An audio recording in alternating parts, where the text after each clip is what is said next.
Hi, എന്താണ് quantum computing? Yes, എൻ്റെ കയ്യിലിരിക്കുന്ന ഈ ഒരു കമ്പ്യൂട്ടർ i5 പ്രോസസ്സറാണ് യൂസ് ചെയ്തിട്ടുള്ളത്. ഇതിനകത്ത് ഒരു 256 GB ഇന്റേണൽ സ്റ്റോറേജും അതുപോലെ തന്നെ ഒരു 8 GB റാം ഒക്കെ ഉണ്ട്. അപ്പം ഇത് അത്യാവശ്യം പ്രോസസ്സിംഗ് പവർ ഉള്ളൊരു കമ്പ്യൂട്ടറാണ്. ഇതുപോലെ ഇപ്പം i5 കഴിഞ്ഞ് i7ഉം i9ഉം ഒക്കെ ഇന്റൽ എന്ന് പറയുന്ന കമ്പനി പുറത്തിറക്കിയിട്ടുണ്ട്. ഇതുപോലെ AMD എന്ന് പറയുന്ന മറ്റൊരു കമ്പനി ഉണ്ട്, അത് റൈസൻ പ്രോസസ്സേഴ്സ് ആണ് പുറത്തിറക്കുന്നത്. അതും പ്രോസസ്സിംഗ് പവർ കൂടുതലുള്ള കമ്പ്യൂട്ടേഴ്സ് തന്നെയാണ്. പക്ഷെ ഞാൻ പറയുന്നത് ഇതല്ല. അതായത് ഇപ്പം മാർക്കറ്റിൽ അവൈലബിൾ ആയിട്ടുള്ള ഏറ്റവും പവർഫുൾ ആയിട്ടുള്ള കമ്പ്യൂട്ടർ എടുക്കുക. അങ്ങനെ ഒരു കമ്പ്യൂട്ടർ എടുത്താലും ഞാൻ പറയാൻ പോകുന്ന കമ്പ്യൂട്ടർ അതിനേക്കാൾ 1000 കോടി മടങ്ങ് ഫാസ്റ്റർ ആണെന്ന് പറയുമ്പോൾ നിങ്ങൾക്കത് വിശ്വസിക്കാൻ പറ്റുന്നുണ്ടോ? ഇത് കമ്പ്യൂട്ടറുകളുടെ ഭാവിയാണ്, ക്വാണ്ടം കമ്പ്യൂട്ടിംഗ്. ഇന്നത്തെ സൂപ്പർ കമ്പ്യൂട്ടേഴ്സിനേക്കാൾ കോടിക്കണക്കിന് തവണ വേഗതയോടെ കാൽക്കുലേഷൻസ് ചെയ്യാൻ കഴിയുന്ന ഒരു കമ്പ്യൂട്ടർ. നിങ്ങൾക്ക് മനസ്സിലായില്ലേ? എങ്കിൽ ഞാനൊരു ചെസ് ഗെയിമിനെ കുറിച്ച് പറയാം. അതായത് ഒരു ചെസ് ഗെയിമിൽ നമ്മളൊരു നോർമൽ കമ്പ്യൂട്ടർ ചിന്തിക്കുന്ന രീതിയിൽ പറയാന്നുണ്ടെങ്കിൽ ഓരോ മൂവ്സ് വെച്ചാണ് അത് ചിന്തിക്കുക.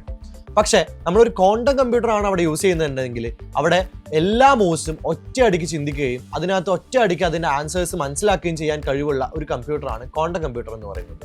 ക്ലാസിക്കൽ കമ്പ്യൂട്ടേഴ്സും ക്വാണ്ടം കമ്പ്യൂട്ടേഴ്സും രണ്ടും സർക്യൂട്ട്സും ചിപ്സും ലോജിക് ഗേറ്റ്സും തന്നെയാണ് യൂസ് ചെയ്യുന്നത്. പക്ഷേ ഇവ തമ്മിലുള്ള വ്യത്യാസം എന്താണെന്ന് വെച്ച് കഴിഞ്ഞാൽ ക്ലാസിക്കൽ കമ്പ്യൂട്ടേഴ്സിന് 0ഉം 1ഉം മാത്രമേ അറിയുള്ളൂ. ലൈക്ക് ഈ രണ്ട് പൊസിഷനിൽ മാത്രമേ അതിന് എക്സിസ്റ്റ് ചെയ്യാൻ പറ്റുള്ളൂ. പക്ഷേ ക്വാണ്ടം കമ്പ്യൂട്ടേഴ്സ് യൂസ് ചെയ്യുന്നത് ക്യൂബിറ്റ്സ് ആണ്. ക്യൂബിറ്റ്സിന് ഒരേ സമയം 0ഉം 1ഉം സ്റ്റേറ്റിൽ എക്സിസ്റ്റ് ചെയ്യാൻ പറ്റും. അപ്പം ഇങ്ങനെ എക്സിസ്റ്റ് ചെയ്യുന്നതുകൊണ്ടുള്ള ഗുണം എന്താണെന്ന് വെച്ച് കഴിഞ്ഞാൽ ഇതിൻ്റെ പ്രോസസ്സിംഗ് പവർ അത്രയും കൂടുതലായിരിക്കും. അതായത് ഇതിനൊരു എക്സാമ്പിൾ പറയുകയാണെന്നുണ്ടെങ്കിൽ ഒരു കോയിൻ എടുത്ത് നമ്മൾ മുകളിലേക്ക് ടോസ് ചെയ്യുകയാണ്. ഈ ടോസ് ചെയ്ത് അത് എയറിൽ നിൽക്കുന്ന സമയത്ത് അത് ഹെഡാണോ ടെയിലാണോ രണ്ടുമല്ല അല്ലേ, അതായത് അല്ലെങ്കിൽ രണ്ടുമാണ്. അപ്പം ഈ രീതിയിൽ ഈ ക്വാണ്ടം കമ്പ്യൂട്ടേഴ്സിൽ നമ്മൾ യൂസ് ചെയ്യുന്നത് ക്യൂബിറ്റ്സ് ആണ്. ഇതിൻ്റെ ഈ ഒരു പ്രോപ്പർട്ടിക്ക് പറയുന്ന പേര് സൂപ്പർ പൊസിഷൻ എന്നാണ്. ഈ principle of super position use ചെയ്തുകൊണ്ട് ഒന്നിലധികം സ്റ്റേറ്റ്സിൽ ഒരു ക്യൂബിറ്റിന് എക്സിസ്റ്റ് ചെയ്യാൻ പറ്റും. അതായത് ഒന്നിലധികം കാൽക്കുലേഷൻസ് നമുക്ക് ഒരുമിച്ച് ചെയ്യാൻ പറ്റും. ഇനി ക്വാണ്ടം കമ്പ്യൂട്ടിങ്ങിന്റെ മറ്റൊരു പ്രത്യേകത എന്ന് പറയുന്നത് ക്വാണ്ടം എൻടാങ്കിൾമെന്റ് ആണ്. അതായത് ഒരു ക്യൂബിറ്റിൽ നടന്ന മാറ്റം അകലെയുള്ള മറ്റൊരു ക്യൂബിറ്റിൽ തൽക്ഷണം ബാധിക്കും. ഇത് ക്ലാസിക്കൽ കമ്പ്യൂട്ടിങ്ങിൽ ഒരിക്കലും സാധ്യമല്ലാത്തൊരു കാര്യമാണ്. ഇപ്പൊ നിങ്ങൾക്ക് ഇത് സയൻസ് ഫിക്ഷൻ മൂവിയിലെ ഒരു ഏലിയൻ മെഷീനെ പോലെയൊക്കെ തോന്നുന്നില്ലേ? പക്ഷെ ഇതാണ് ഒരു ക്വാണ്ടം കമ്പ്യൂട്ടർ എന്ന് പറയുന്നത്. ഇനി ക്വാണ്ടം കമ്പ്യൂട്ടേഴ്സ് വർക്ക് ചെയ്യുന്നത് -273 ഡിഗ്രി സെൽഷ്യസിലാണ്. അതായത് നിങ്ങൾ ക്വാണ്ടം കമ്പ്യൂട്ടർ എന്ന് ഇന്റർനെറ്റിൽ സെർച്ച് ചെയ്യുന്ന സമയത്ത് കിട്ടുന്ന ഇമേജിലെ പല ഭാഗങ്ങളും ആക്ച്വലി ഈ -273 ഡിഗ്രി സെൽഷ്യസ് മെയിൻറ്റെയിൻ ചെയ്യാൻ വേണ്ടി ക്രിയേറ്റ് ചെയ്തേക്കുന്ന ഒരുപാട് ഭാഗങ്ങളാണ്.